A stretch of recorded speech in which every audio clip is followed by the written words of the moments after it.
ever felt like the day just slips away and you're left wondering where all the time went? Like you planned to finish that important task, but suddenly it's evening and nothing's done. That constant pressure of, I don't have enough time. Most of us know it too well. Exactly. And the funny thing is, native speakers talk about this struggle all the time in natural English. Hi, everyone. I'm Naina. And I'm Mon. Welcome to English Chat Studio. Today, we're diving into something super practical that will not only help your English, but actually improve your daily life. How to manage your time and talk about it confidently in English. If you've ever felt overwhelmed by your schedule, this episode is for you. Before we jump in, if you're enjoying these real conversations, hit that like button right now. It really helps us keep making more episodes like this. And if you're new here, subscribe and turn on notifications so you never miss a chance to practice with us. You know what's interesting? Many learners understand grammar, but still struggle to express simple daily realities like, I'm running out of time, or I need to prioritize my tasks. Today, we'll fix that naturally. Right. Let's start with the basics. When we talk about time management in real English, we use a lot of useful expressions that natives say every day. For example, instead of just saying, I am busy, you can say, I've got a lot on my plate right now. That's brilliant. Or, I'm snowed under with work. It sounds so much more natural. Exactly. These phrases help you sound fluent and relatable. Now, one of the most common ways we discuss time is using the present perfect tense, because time management is often about what we have done, haven't done, or what we've already achieved this week. Let me give you a quick example. Imagine you're chatting with a colleague. I've already finished the report, but I haven't started on the presentation yet. That sounds so much better than just listing things, doesn't it? It shows completion and what's still pending. Yes. And listeners, try saying this with us right now. I've already completed my morning tasks, but I haven't checked my emails yet. How did that feel? Pretty natural, right? We'll practice more as we go. Another key thing is talking about priorities. Natives often say, this is my top priority, or I need to focus on what matters most. Absolutely. And if you want to sound even more advanced, you can add, I'm trying to get better at managing my time because... That little addition makes your English flow beautifully. Now let's move into the core ideas of time management and how to express them naturally. So the first big idea in time management is planning ahead. In English, we often say, I like to plan my day the night before, or I usually make a to-do list every morning. That's true. And notice how we use usually and every morning? These are great adverbs that show habits. They make your speaking sound more natural and confident. Exactly. Let's look at a short conversation you might actually have. Hey, how do you manage to get everything done? Well, I've started blocking time in my calendar for deep work. It's made a huge difference. See how smooth that is? Blocking time and deep work are modern expressions you'll hear in professional English all the time. Another useful structure is I've been trying to. This is present perfect continuous, perfect for talking about recent efforts. For example, I've been trying to avoid multitasking because it actually wastes time. Oh, definitely. Multitasking sounds productive, but often isn't. Natives say, I'm focusing on one thing at a time these days. Right. Now, let's talk about real-life situations. Imagine you're running late for a meeting. How would you explain it? You could say, sorry I'm late, I got held up with an unexpected call, or traffic was terrible this morning. These small phrases make a big difference in sounding polite and natural.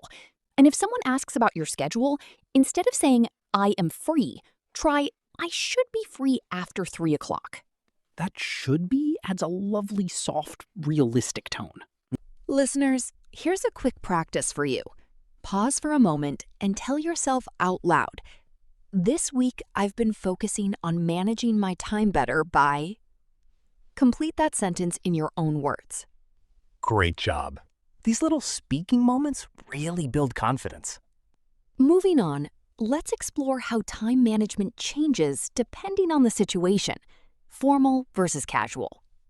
In a formal email, you might write, I would appreciate it if we could schedule a meeting at your earliest convenience.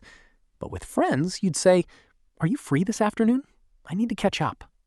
Exactly. The tone shifts completely, and that's what makes your English sound real and adaptable. You know what's funny? Even native speakers sometimes say, I'm terrible at managing my time when they're having a tough week. It's very human. So don't be too hard on yourself. We all have those days. Now, let's focus on natural speaking rhythm. When talking about time management, try to use a relaxed pace and link your words smoothly. For example, I've realized that saying no is really important. Yes. I've realized is such a useful phrase. It shows reflection, which natives love using. Here's a realistic dialogue you can shadow. How do you stay so organized? Honestly, I've started using the Pomodoro technique. 25 minutes of focused work, followed by a short break. It's changed everything. Brilliant. And notice the small reaction words like honestly. They make conversations feel warm and friendly. Another confidence tip, use actually to gently correct or add information. I thought I had plenty of time, but actually I was running behind. That sounds very natural. Listeners, try repeating after us. I thought I could finish it quickly, but actually it took longer than expected. Perfect. Now, let's look at some common mistakes learners make. One big one is saying, I am managing my time, instead of, I'm trying to manage my time better. The continuous form shows ongoing effort.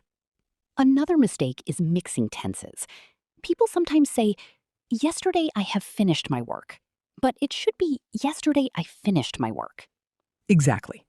Or instead of, I will do it tomorrow, try, I'm going to do it first thing tomorrow morning.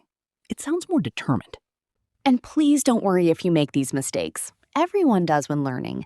The important thing is to notice and improve gently. A helpful memory trick for prioritize is to think of it as putting the most important things at the top of your list. I need to prioritize my health and exercise. Lovely. Here's another common error, saying, I have no time all the time. Instead, try, I'm a bit short on time at the moment. It sounds more positive and solution-focused. That small shift in language can actually change how you feel about time itself. Let's do some interactive practice together. I'll say a sentence, and you choose the more natural version in your mind. Ready? Option A, I busy very much. Option B, I've got so much on my plate right now. Definitely B. Your turn. Pause and say which one feels better. I will study later, or I'm planning to study after dinner. Nice choice. Now fill in the blank. This week I've been blank on improving my time management. What would you say? Great work. One more quick challenge. Describe your ideal morning routine in 2 or 3 sentences, using the phrases we learned today. These practices are where real progress happens. To wrap things up, managing your time isn't just about schedules and lists. It's about making space for what truly matters and expressing that clearly in English.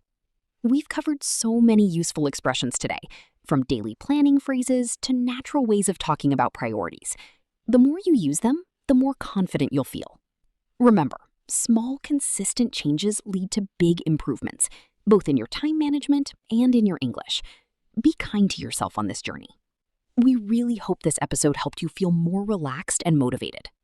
Tell us in the comments, what is one time management tip you want to try this week? Which phrase did you like the most? And have you ever struggled with expressing your schedule in English?